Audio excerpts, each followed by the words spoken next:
안녕하세요. 백상 목사입니다. 오늘은 대림절 셋째 주일이 지난 첫째 날 12월 14일 아침입니다. 오늘 준 하나님의 말씀은 역대하 32장 24절부터 33절까지 말씀인데요. 계속해서 히스기야에 관한 이야기를 살펴보고 있습니다.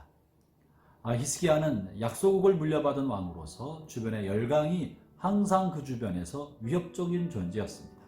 게다가 아시리아는 북왕국 이스라엘을 멸망시키고 그곳에 제국의 사람들을 이주시켜서 자신의 영토로 편입시켜 버렸습니다.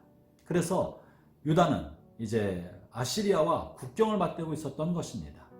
얼마 전 자신의 민족이었던 북이스라엘을 멸망시킨 아시리아가 호시탐탐 남쪽 유다마저 복속시키려고 기회를 노려보고 있었기 때문에 약속인 히스기야 그리고 유다 왕국은 늘 두려움에 사로잡혀 지낼 수밖에 없었습니다.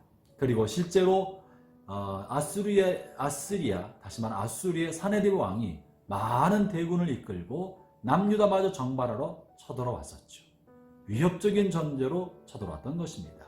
그때 히스기야는 중과부족임에도 불구하고 하나님께 의존하고 하나님을 향해 부르짖어서 하나님이 기적을 베풀어 주셔서 하나님의 특별한 천사를 아시리아 군대에 보내서 지휘관을 모두 죽임으로 아시리아 군대가 두려움에 떨며 도망가게 되었습니다. 그리고 아시리아로부터 유다는 벗어나게 되었죠. 이 소문이 알려지면서부터 주변의 나라는 유다를 두려워하기 시작했고 또 주변 나라 사이에서도 하나님이 놀라운 기적으로 주변 나라들이 함부로 유다에 침략할 수 없었습니다.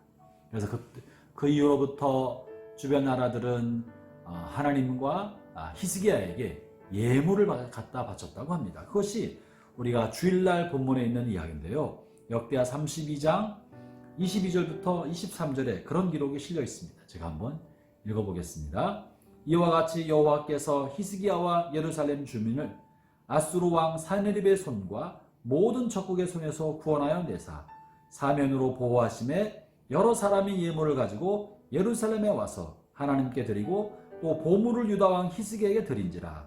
그로부터 히스기야가 모든 나라의 눈에 존귀하게 되었더라. 약속이고 연약한 나라였지만 하나님의 은혜와 기적의 도우심으로 주변 나라들로부터 존귀 여김을 받았다고 말하는 것입니다.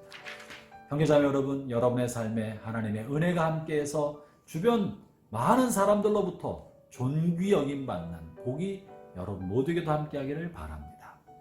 이렇게 히스기야가 사는 날 동안에 하나님이 히스기야를 도우심으로 히스기야는 존귀한 존재가 되었습니다. 그러다 그의 말년에 큰 중병을 앓게 되었어요. 아주 치명적인 병을 앓게 되어서 죽게 되었습니다. 그때도 히스기야는 하나님 앞에 엎드려 눈물을 뿌리며 기도합니다. 열왕기 기록에 의하면 그가 하나님 앞에 기도할 때 하나님이 그의 눈물을 보심으로 그의 기도를 들어주셨다고 말합니다. 그리고 그에게 기적을 베풀어 주셨죠. 해 그림자를 10도나 물러가게 하면서 15년 수명을 연장시켜 주십니다. 놀라운 기적의 은혜가 히스기야 삶에 계속 반복되었던 거예요. 그런데 오늘 본문에 보면 이런 하나님의 은혜에 대하여 히스기야의 말년에 실수를 하게 됩니다. 오늘 본문 24절부터 26절의 말씀을 제가 읽어보겠습니다. 그때 히스기야가 병도로 죽게 되었으므로 여호와께 기도하며 여호와께서 그에게 대답하시고 또 이적을 보이셨으나 히스기야가 마음이 교만하여 그 받은 은혜를 보답하지 아니하므로 진노가 그와 유다와 예루살렘에 내리게 되었더니 히스기야가 마음의 교만함을 뉘우치고 예루살렘 주민도 그와 같이 하였으므로 여호와의 진노가 히스기야의 생전에는 그들에게 내리지 아니하니라. 어떤 내용이냐면요, 하나님께서 히스기야가 병도로 죽게 되었다는 이야기를 듣고 멀리 있는 바벨론에서 사절단을 보내어서 히스기야에게 예물을 가지고 위문하러 옵니다. 그러나 그때는 이미 하나님께서 히스기야의 질병을 다 고쳐준 후였습니다.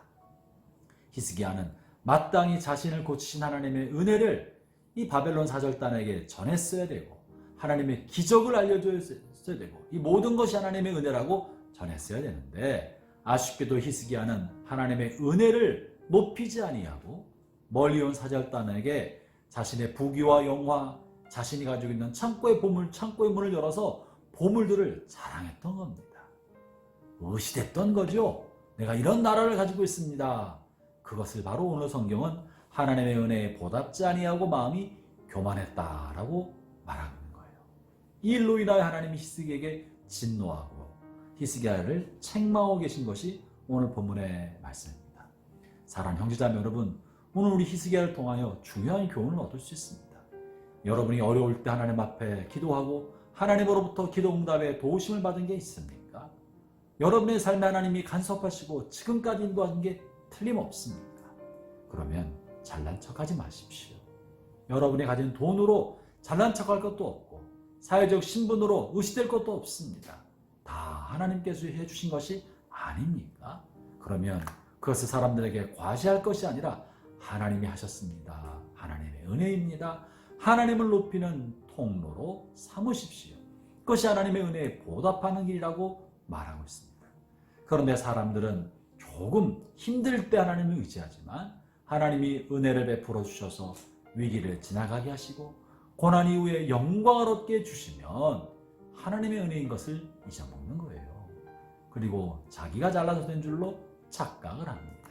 성경은 그것을 하나님의 은혜에 보답하지 않았다고 말하는 겁니다. 형제자매 여러분이요, 여러분이 있는 그 자리로 이내 하나님께 감사하십시오. 그리고 하나님을 높이십시오. 그리고 하나님께서 베푸신 수많은 은혜에 대하여 하나님 앞에 은혜 갚을 줄 알아야 합니다. 은혜를 갚을 줄 아는 것이 겸손이고 받은 은혜를 잊어먹고 사는 것이 교만입니다. 그저 내가 잘나서 된 줄로 착각하는 것이죠. 저는 오늘 이 히스기야를 통하여 여러분을 주의 이름으로 권면합니다. 여러분이요, 하나님 앞에 받은 은혜는 하나님께 보답하고 주변 사람들로부터 받은 은혜가 있거들랑 그것이 오늘 여러분의 자리를 만들어 주었습니다. 보답하십시오. 은혜를 보답하는 것이 겸손이고 그것이 신앙입니다. 오늘 하루 우리의 지난 날을 살펴보면서 내게 은혜를 베풀어 준 사람, 또 그 하나님의 은혜를 마음에 간직하고 은혜를 보답하고 갚아가며 감사하는 그런 하루가 되기를 축원합니다. 기도하겠습니다. 하나님, 우리가 위기에 있었던 많은 시간에 하나님의 은혜로 이만큼 인도해 주셨습니다. 우리의 지난날 우리를 도와줬던 많은 고마운 사람들이 있습니다. 그들에 대한 감사의 마음을 잊지 않게 하여 주시고 또 오늘날을 만든 이는 하나님이심을 알고 감사하며 하나님 은혜 안에 머무는 저희가 되게 하여 주옵소서. 예수님 이름으로 기도합니다.